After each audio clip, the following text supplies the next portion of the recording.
السلام علیکم ورحمۃ اللہ وبرکاتہ۔ کیسے ہیں دوستو؟ ہمیں امید ہے کہ آپ سب بخیر ہوں گے، اور اللہ تعالیٰ سے میری دعا ہے کہ اللہ تعالیٰ آپ سب کو خیر و عافیت کے ساتھ رکھے۔ آج میں آپ حضرات کے سامنے سورہ مزمل کی ابتدائی آیتوں کا ترجمہ اور مختصر میں تفسیر کرنے جا رہا ہوں۔ اللہ تعالیٰ سے دعا ہے کہ اللہ تعالیٰ مجھے صحیح بولنے کی توفیق عطا فرماوے، اور ہم سب کو سننے سے زیادہ عمل کرنے کی توفیق عطا فرماوے۔ اچھا، دوسری بات ہے کہ میں اپنا کانٹیکٹ نمبر بھی دے رہا ہوں۔ اگر کسی طرح کے مسائل پوچھنے ہوں یا پھر مدرسہ مسجد میں خدمت کرنی ہو، اس اعتبار سے بھی آپ ضرور رابطہ کر سکتے ہیں۔ اعوذ باللہ من الشیطان الرجیم، بسم اللہ الرحمن الرحیم۔ یا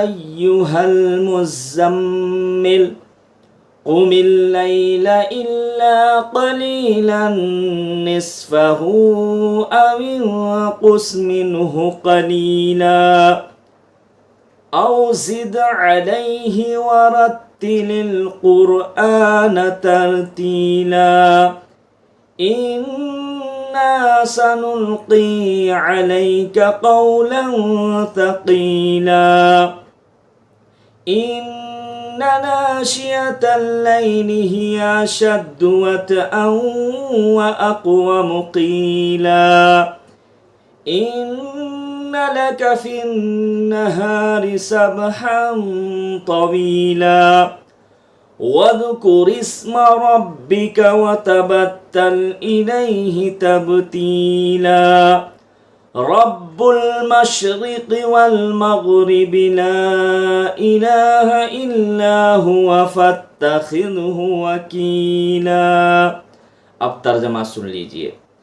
اے کمبل اوڑھنے والے، کہیں پہ ترجمہ ہے اے چادر اوڑھنے والے، رات کو تہجد پڑھا کر مگر تھوڑی رات، آدھی رات یا اس سے بھی کچھ کم کر لے یا اس پر بڑھا دے، اور قرآن کو ٹھہر ٹھہر کر صاف پڑھا کر، ورتل القرآن ترتیلا، یقیناً ہم تجھ پر بہت بھاری بات عنقریب نازل کریں گے۔ اللہ تعالیٰ ہمارے نبی صلی اللہ علیہ وسلم سے خطاب فرما کر یہ کہہ رہے ہیں، بے شک رات کا اٹھنا نفس کو خوب کچل دیتا ہے اور بات کو بہت درست کر دیتا ہے۔ یقیناً تجھے دن میں مشغول رہتا ہے، تو اپنے رب کے نام کا ذکر کیا کر اور تمام خلائق سے کٹ کر اس کی طرف متوجہ ہو جا۔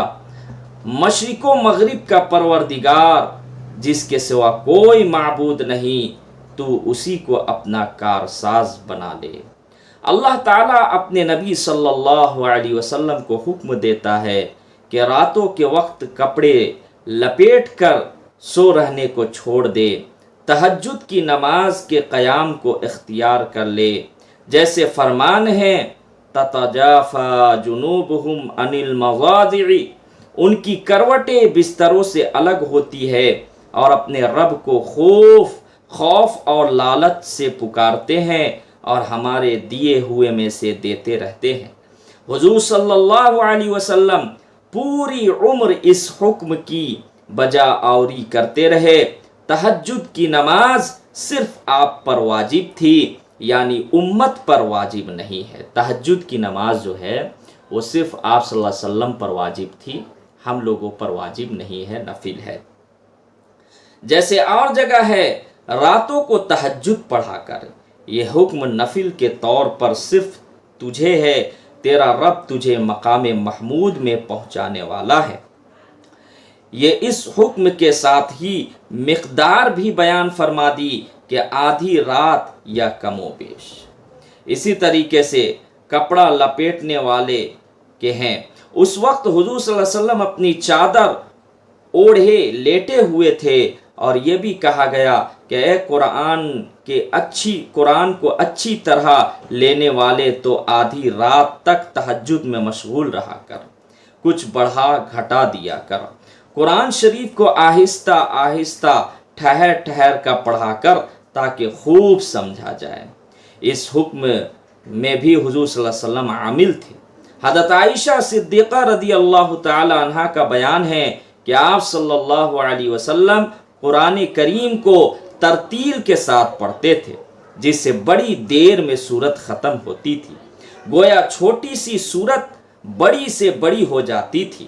صحیح بخاری شریف میں ہے کہ حضرت انس رضی اللہ تعالیٰ عنہ سے حضور صلی اللہ علیہ وسلم کی قرات کا وصف پوچھا جاتا تھا تو آپ صلی اللہ علیہ وسلم فرماتے تھے خوب مد کھینچ کر کے حضور صلی اللہ علیہ وسلم پڑھا کرتے تھے۔